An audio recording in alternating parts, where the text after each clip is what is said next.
ശ്രീനാഥ് ഭാസി പ്രധാന വേഷത്തിലെത്തുന്ന നമുക്ക് കോടതിയിൽ കാണാം എന്ന ചിത്രത്തിന്റെ നിർമ്മാതാവാണ് തൊടുപുഴ സ്വദേശി ഹസീബ് മലബാർ. തന്റെ ചിത്രത്തിന്റെ ചിത്രീകരണത്തിനിടയിൽ നടനിൽ നിന്നും കടുത്ത ബുദ്ധിമുട്ട് നേരിടേണ്ടി വന്നുവെന്നാണ് ചിത്രത്തിന്റെ നിർമ്മാതാവ് വെളിപ്പെടുത്തുന്നത്. കോഴിക്കോടായിരുന്നു ചിത്രത്തിന്റെ പ്രധാന ലൊക്കേഷൻ. ഒരു ദിവസം പുലർച്ചെ 3 മണിക്ക് കഞ്ചാവ് ആവശ്യപ്പെട്ട് നടൻ തന്റെ ജീവനക്കാരനെ വിളിച്ചു. വലിക്കാൻ സാധനം വേണം, തുടർന്ന് ലഭിച്ചാൽ എനിക്ക് കിട്ടാൻ മാർഗമില്ല എന്നൊക്കെ പറഞ്ഞു. രാത്രി 3 മണിയായപ്പോൾ ഞാൻ തൊടുപുഴയായിരുന്നു, ലൊക്കേഷൻ കോഴിക്കോടായിരുന്നു. എനിക്ക് കോള് വന്നു. കഞ്ചാവ് നൽകാത്തതിനാൽ തുടർന്നുള്ള ദിവസങ്ങളിൽ ശ്രീനാഥ് ഭാസി ചിത്രീകരണത്തിനെത്തിയില്ല. സിനിമയുടെ ചിത്രീകരണത്തിനിടയിൽ ക്യാരവാനിൽ ലഹരിയുടെ ഉപയോഗം നടന്നു.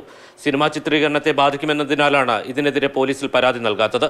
പ്രശ്നം എന്താ വെച്ചാൽ രാവിലെ ലൊക്കേഷനിൽ വരില്ലേ, പിന്നെ ആ മൂഡ് കിട്ടണമെങ്കിൽ ഈ സാധനം വേണം. മറ്റുള്ളവരുടെ സമയത്ത് ഇവൻ ഒരുപാട് ഉപദ്രവിച്ചുകൊണ്ടിരിക്കുകയായിരുന്നു. ഇവനെ കാരവണിൽ നിന്ന് ഇറങ്ങി വരണ്ടേ. പിന്നെ ഈ സാധനം ആ ലൊക്കേഷനിലുണ്ട്. ആ കാരവണ്ടാത്ത് ഇത് തന്നെയായിരുന്നു പണി. 5 ദിവസത്തെ ഇടവേളയെടുത്ത് വിദേശത്തേക്ക് പോയ നടൻ മടങ്ങിയെത്തിയത് 58 ദിവസങ്ങൾക്ക് ശേഷമാണ്. ഇതിനിടയിൽ ആലപ്പുഴയിൽ ഒരു ഉദ്ഘാടന ചടങ്ങിനേറ്റിരുന്നു. ഇവിടെയും എത്തിയില്ല.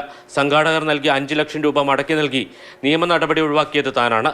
സിനിമാ സംഘടനകൾക്ക് പരാതി നൽകിയിട്ടും കാര്യമൊന്നുമില്ലെന്ന് നിർമ്മാതാവ് ഹസീബ് മലബാർ മാതൃഭൂമി ന്യൂസിനോട് പറഞ്ഞു.